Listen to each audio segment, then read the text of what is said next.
নমস্কার বন্ধুরা, শ্যামলী রান্নাঘরে আপনাদের সবাইকে স্বাগত। প্রতিদিনের মতন আমি আবারও আজকের চলে এসেছি। তো আজকের আমি নিয়ে এসেছি বাবদা চিংড়ি। তো ওই বাবদা চিংড়ি দিয়ে আজকের আমি মালাইকারি বানাবো। তো আপনারা অনেক রকমভাবে বাবদা চিংড়ি রান্না করে থাকেন, তো আমি আজকের মালাইকারি করব কিভাবে সেটাই আপনাদের সঙ্গে শেয়ার করব। তো এখানে আমি নিয়েছি মালাইকারি বানাবার জন্য একটা মালা, নারকেল মালা অর্ধেকটা নিয়েছি। আর এই যে নারকেলের এই পিছনের কালো অংশগুলি আমি ছুলে ফেলে দেবো, দিয়ে এই সাদা অংশগুলি নেব।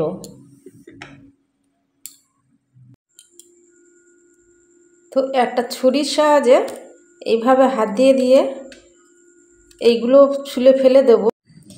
এইবার আমি নারকেলের খোসা ছাড়িয়ে ছোট্ট টুকরো করে নিয়েছি। তো একটা মিক্সির গ্রাইন্ডারে নিয়ে নেব, নিয়ে পেস্ট করে নেব। এইবারে আমি একটা পাত্রে করে কিছু জল বসিয়ে দিয়েছি, জলটা ফুটিয়ে নেব। তো জলটা ফুটে গেছে, এবার আমি যে নারকেলটা কুড়িয়ে নিলাম, তো নারকেলটা আমি এবারে দিয়ে দেবো। তো আমি এই জলের মধ্যে দিয়ে নিলাম। তো দেখুন বন্ধুরা, একদম মিহি পেস্ট হয়নি, ছিবড়া ছিবড়া আছে।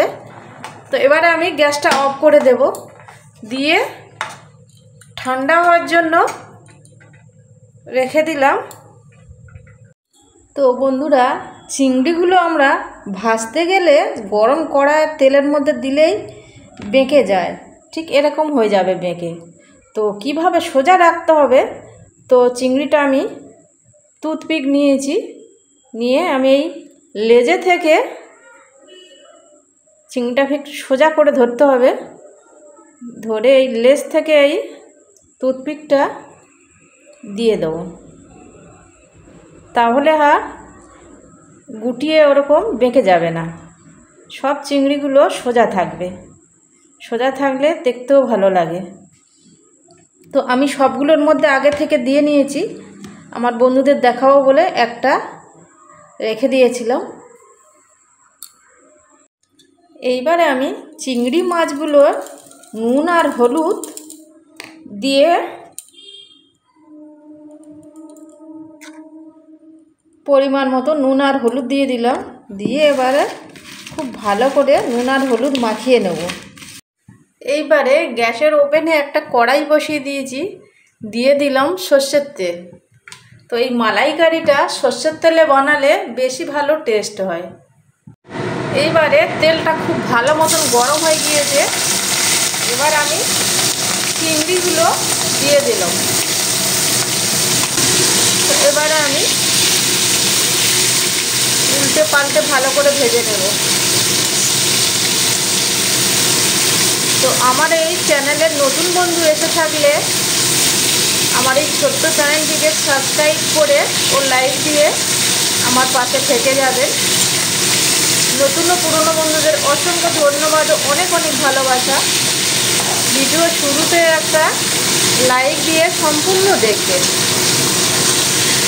তো চিংড়িগুলো খুব সুন্দর ভাজা হয়ে গেছে আপনাদের সঙ্গে কথা বলতে বলতে। তো এবার চিংড়িগুলো আমি তুলে নেব।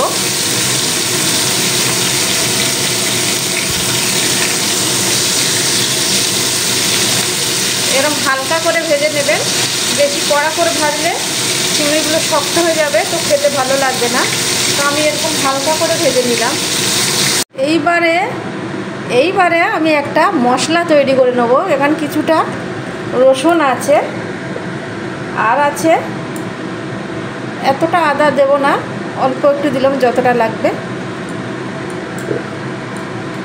আর দেব এখানে একটা অর্ধেকটা পেঁয়াজ কুচানো, আর দেব একটু দারচিনি, 3টে দিয়েছি ছোট এলাচ, আর আছে 4টে লবঙ্গ, আর কিছুটা আমি চালমগজ নিলাম 1 টেবিল চামচের মতো, আরও 1 চামচ দিয়ে দিলাম। আর একটু আমি এখানে জহিত্রির পাপড়ি দিলাম, একটা ছোট টমেটো দিয়ে দিলাম, আর দুটো শুকনো লঙ্কা দিয়ে আমি একই সঙ্গে সবগুলো উপকরণ পেস্ট করে নেব। তো চিংড়ি ভাজার পরে যে অবশিষ্ট তেল আছে ওই তেলের মধ্যে আরও একটু তেল দিয়ে দিলাম।